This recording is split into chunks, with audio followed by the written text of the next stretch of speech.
Hello students, मेरा नाम है दिव्य त्रिपाठी। आई क्यू में आपका स्वागत है।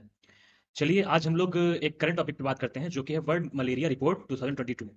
इसको प्रकाशित किया है, इसको पब्लिश किया है वर्ल्ड हेल्थ ऑर्गेनाइजेशन ने। ठीक है। तो इसके क्या क्या की पॉइंट्स हैं और इस टाइम पे मलेरिया से संबंधित क्या क्या प्रॉब्लम्स हैं और वैक्सीन्स क्या क्या बनी हुई हैं और उसमें कंट्रीज कितना सक्सेसफुल हुई हैं, इसके बारे में समझते हैं। और यहाँ इसका डेथ रेशियो और इससे जो प्रॉब्लम्स इस टाइम पे वर्ल्ड में क्रिएट हैं उसके बारे में कुछ डेटा समझते हैं। तो चलिए शुरू करते हैं। हाल ही में वर्ल्ड हेल्थ ऑर्गेनाइजेशन ने अभी अपनी रिपोर्ट पेश की है जो कि है मलेरिया विश्व मलेरिया रिपोर्ट 2022। अब इस रिपोर्ट की विशेषताओं के बारे में समझते हैं, जिसमें से है सबसे पहला कि डेथ, जो डेथ होती है मलेरिया से होने वाली जो मौतें हैं उनके बारे में समझते हैं कि क्या देखा गया है इस वर्ष 2021। जैसा कि आप जानते हैं कि वो कोविड से रिलेटेड बहुत ही प्रॉब्लम वाला समय था, लेकिन उसके बावजूद जो मलेरिया के केसेस हैं और जो उनसे होने वाली मौतें हैं उनमें स्थिरता देखी गई, यानी कि उनमें स्टेबिलिटी देखी गई है।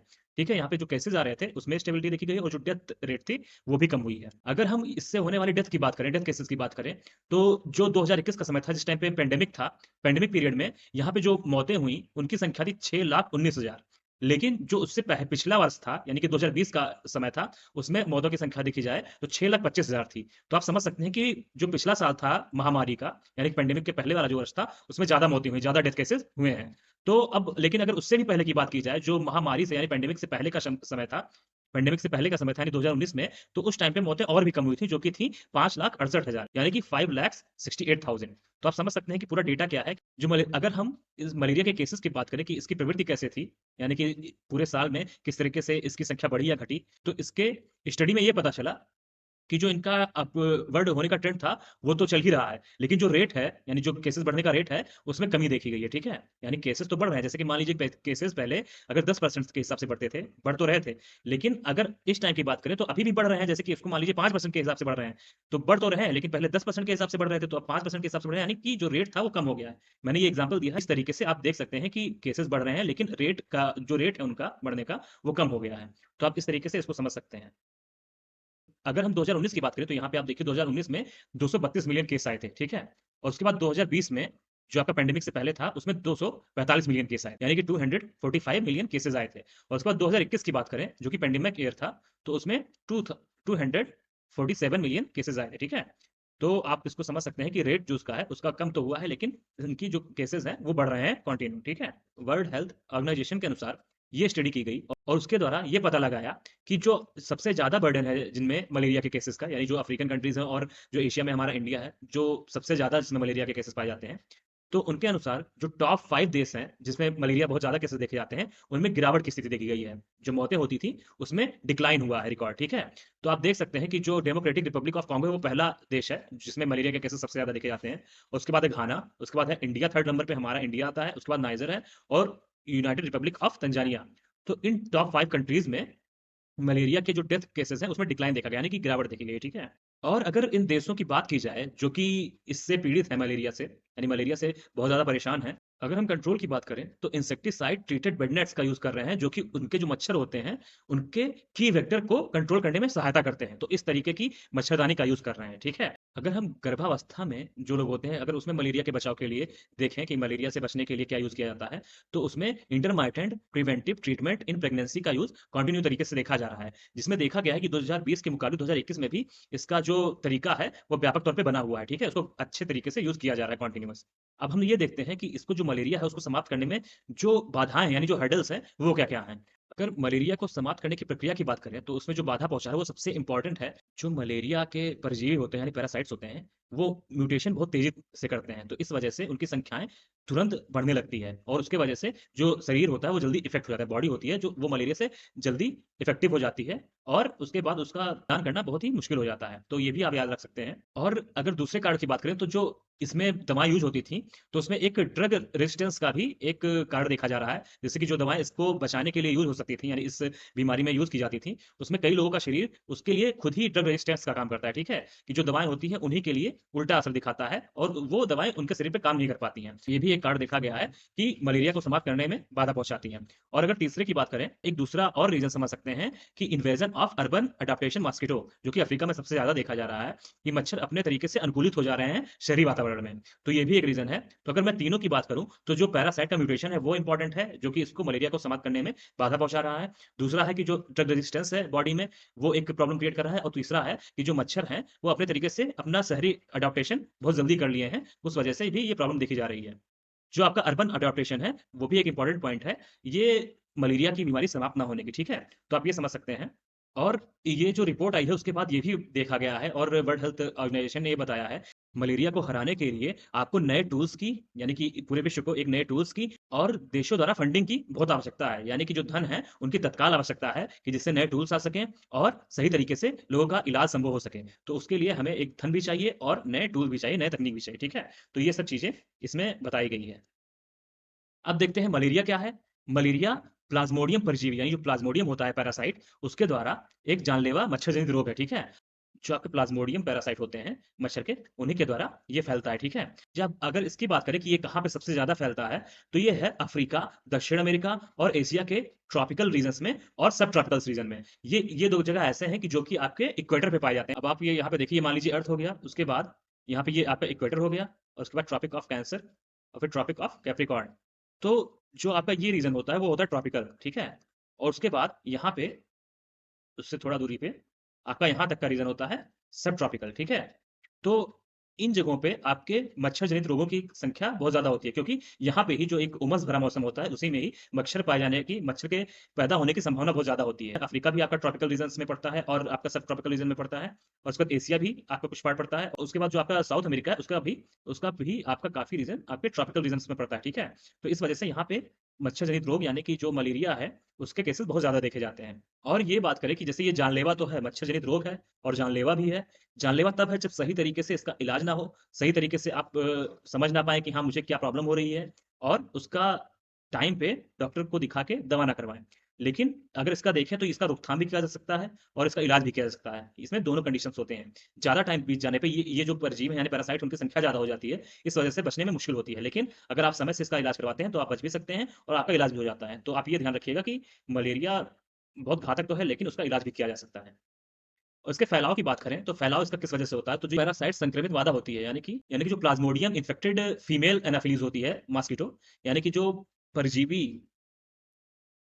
जो परजीवी संक्रमित मादा एनाफिलीज मच्छर होती है, उसके काटने से ये रोग फैलता है, ठीक है? और जब मच्छर काटता है, यानी जो ये एनाफिलीज मच्छर जो कि पहले से ही इन्फेक्टेड रहती है प्लाज्मोडियम उससे, पैरासाइट से, तो उसके बाद जब मच्छर काटता है शरीर में, तो वो सबसे पहले आपके लीवर पे अफेक्ट करता है। उसके बाद उनकी संख्या धीरे-धीरे बढ़ती जाती है, क्योंकि आपको बताया ही है मैंने कि इनके म्यूटेंट करने का तरीका बहुत तेज़ी से बढ़ता है।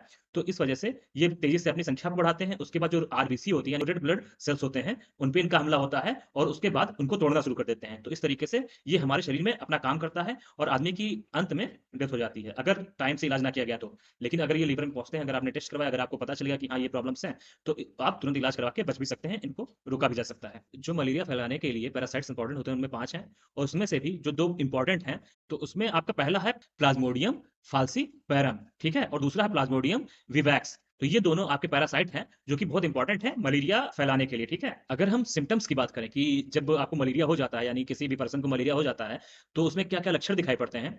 तो उसमें सबसे पहला होता है कि बुखार होना और फ्लू जैसी बीमारियाँ शामिल। जैसे कि आपको बुखार हो जाएगा, हरारत रहेगी या फिर कुछ भी बुखार जैसा सिम्पटम्स जो होता है बुखार में, वैसा ही कुछ आपको फ़ील होगा। यानी कि उस आदमी को फ़ील होगा जिसको मलेरिया की प्रॉब्लम होगी और उसमें ठंड लगना भी होगा, सर दर्द भी होगा और मांसपेशियों में दर्द होगा, ठीक है? और थकान महसूस होगी। तो ये सारे लक्षण होते हैं मलेरिया के। और अगर इस पे वैक्सीन की बात की जाए, तो वैक्सीन इस पे कौन-सी असरदार है और कितना परसेंट इस पे काम किया जा चुका है और कितना परसेंट असरदायक है, तो उसमें बात करें, जो मास्क्यूरिक्स है एक वैक्सीन, उसके बारे में जो आप हमारे साइंटिस्ट हैं, उन्होंने काफ़ी दिनों से परीक्षण किया है और उसमें पता लगाया है कि जो मलेरिया होता है, उसमें ये 40% कम कर देता है जोखिम को। यानी जो प्रॉब्लम्स होने वाली हैं मलेरिया से, उनमें 40% की कमी ला देता है। तो ये एक हिसाब से सबसे अच्छा रिकॉर्ड देखा गया है किसी भी वैक्सीन के लिए मलेरिया पे असरदार होने के लिए। और जो ये आपका वैक्सीन है, उसे ग्लैक्सोस्मिथक्लाइन कंपनी के द्वारा बनाया गया था और अब इसे अप्रूवल की बात करें कि अप्रूव किसने किया था, तो आपका है यूरोपियन मेडिसिन एजेंसी। इसने 2015 में आपका इसको अप्रूव कर दिया था। अगर हम इसकी बात करें, जो मस्टोरिक्स है, उसका पहले नाम था आरटीएस-एस वैक्सीन। तो इसको बाद में जब पेटेंट करवाया गया तो इसका नाम कर दिया गया मास्कुरिक्स, ठीक है। तो इसका यूज जब करते हैं तो ये जो आपकी वैक्सीन होती है वो हमारे प्रतिरक्षा प्रणाली यानी कि हमारे इम्यून सिस्टम को तैयार करती है। जो आपके पैरासाइट अटैक करते हैं जब आपके बॉडी में मलेरिया के, तो उनसे लड़ने में जो आपको सिखाता है, हमला करना सिखाता है, प्रशिक्षित करता है और ट्रेन करता है उससे लड़ने के लिए, वो आपका ये वैक्सीन करती है और फाइनली जीत जाती है। तो इसको असरदार देखा गया 40% तक। तो आप ये याद रखिएगा, जो डब्ल्यूएचओ है उसने वैश्विक स्तर पे 25 देशों की पहचान की है जो कि मलेरिया को 2025 तक समाप्त करने की क्षमता रखते हैं। उसके लिए इसने एक इनिशिएटिव तैयार किया है जो कि है E2025 इनिशिएटिव। तो आप ये याद रखिएगा कि E2025 इनिशिएटिव किससे रिलेटेड है, तो आपका मलेरिया के इरेडिकेशन से है और इसमें 25 देशों को शामिल किया गया है। तो आप ये याद रखिएगा। अगर हम डब्ल्यूएचओ की बात करें तो उसने global technical strategy for malaria 2016 to 2030 के लिए एक एम डिसाइड किया था और उसमें डिसाइड किया गया था कि आपका मलेरिया के केसेस हैं उनकी संख्या और जो उनसे मरने की संख्या है उसको कम करते हुए आपका 2015 के कंपेयर में 40% कम करना है 2020 तक और 75% कम करना है 2025 तक और उसके बाद एट लीस्ट कम से कम 90% कम करना है 2030 तक। तो आपका 2015 के मुकाबले 2020 में आपका 40% केसेस और जो मॉर्टेलिटी रेट है वो कम करने के लिए सोचा है और उसके बाद 75% कम करने के लिए सोचा है 2025 में। जो टारगेट है आपका, जो डब्ल्यूएचओ का टारगेट है वो 2025 में 75% तक कम करने का टारगेट है और 2030 तक 90% तक जो मॉर्टेलिटी रेट है और जो केसेस हैं उनकी संख्या कम करने के लिए इन्होंने सोचा है। और ये जो बेस लाइन है वो आप याद रखिएगा कि 2015 इसको चुना गया है। अगर भारत के परिप्रेक्ष्य में देखा जाए, यानी इंडियन स्पेसिफिक में देखा जाए, इंडिया ने मलेरिया के एलिमिनेशन के लिए जो अपने प्रयास हैं वो 2015 से शुरू कर दिए थे, ठीक है। और जो यहाँ पे भारत की हेल्थ एंड फैमिली वेलफेयर जो मिनिस्ट्री है उसने लॉन्च किया था 2016 में मलेरिया उन्मूलन के लिए राष्ट्रीय रूपरेखा, national framework for malaria elimination. ये 2016 में लॉन्च किया गया था आपके स्वास्थ्य और परिवार कल्याण मंत्रालय द्वारा, ठीक है। जो ये भारत का मिशन है एलिमिनेट करने का, उसका जो तर्ज है यानी जो उस जिस पे ये बेस्ड है वो है डब्ल्यूएचओ का जो 2016 से 30 तक का जो उनका मलेरिया स्ट्रेटजी है ग्लोबल लेवल पे, वो उसी पे निर्धारित है। यानी वो उसी पे फोकस्ड होकर कार्य करती है कि इसको भी इसी तरीके से कम करते हुए 2030 तक 90% तक लाना है। तो वो इसी रूपरेखा पे कार्य कर रही है, ठीक है। National strategy plan for malaria elimination, ये प्लान जो है वो लॉन्च किया गया जुलाई 2017 में, ठीक है। और इसको 5 सालों के लिए एक रणनीति तैयार की गई, निर्धारित की गई कि इसको एलिमिनेट कैसे करना है, वो भी इसमें शामिल है। जो ये 5 ईयर का जो प्लान था कि मलेरिया को एलिमिनेट करने का, उसमें ये आधार बनाया गया कि जहाँ पे मलेरिया के केसेस ज़्यादा हैं, उनको चूज़ किया जाए और उनको क्रम से उनमें मलेरिया की संख्या कम की जाए, उसके बाद खत्म की जाए। तो इस तरीके से 5 ईयर का इन लोगों ने प्लान सेट किया और उसके बाद 2019 वर्ष आया और उसमें एक प्लान और लॉन्च किया गया जो कि है high burden to high impact. ये पहल की शुरुआत की गई जो कि जुलाई 2019 में 4 राज्यों में लॉन्च किया गया, जिसमें है वेस्ट बंगाल, आपका वेस्ट बंगाल है पहला स्टेट, उसके बाद है झारखंड और है छत्तीसगढ़, उसके बाद है मध्य प्रदेश। इन 4 राज्यों में आपका शुरू किया गया high burden to high impact, ये आपका इनिशिएटिव, ठीक है।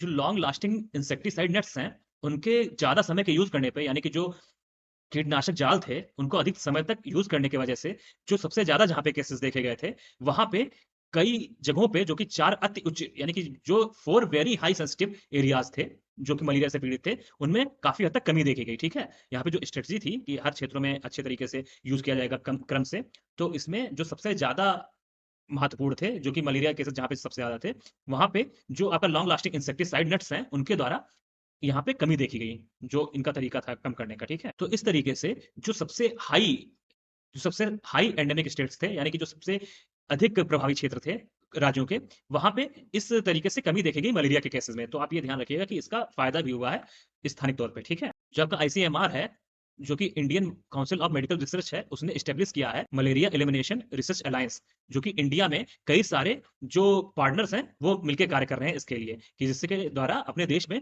पूरे तरीके से मलेरिया को समाप्त किया जा सके। तो आप ध्यान रख सकते हैं कि malaria elimination research alliance ICMR ने एस्टेब्लिश किया है, ठीक है। तो इस तरीके से हम लोगों ने जो मलेरिया रिपोर्ट है डब्ल्यूएचओ की, उसके बारे में पूरी तरीके से समझा, मलेरिया क्या है और किसके द्वारा फैलता है और इसको रोकने के लिए क्या-क्या प्रयास किए जा रहे हैं, क्या-क्या इनिशिएटिव लिए जा रहे हैं, ये हम लोगों ने देखा। तो अगर आपको ये पूरा टॉपिक समझ में आया हो और इंटरेस्टिंग लगा हो, तो आप लाइक करें, शेयर करें और कमेंट करें और सब्सक्राइब करना बिल्कुल भी ना भूलें। और मिलते हैं नेक्स्ट वीडियो में, तब तक के लिए thank you so much, love you all.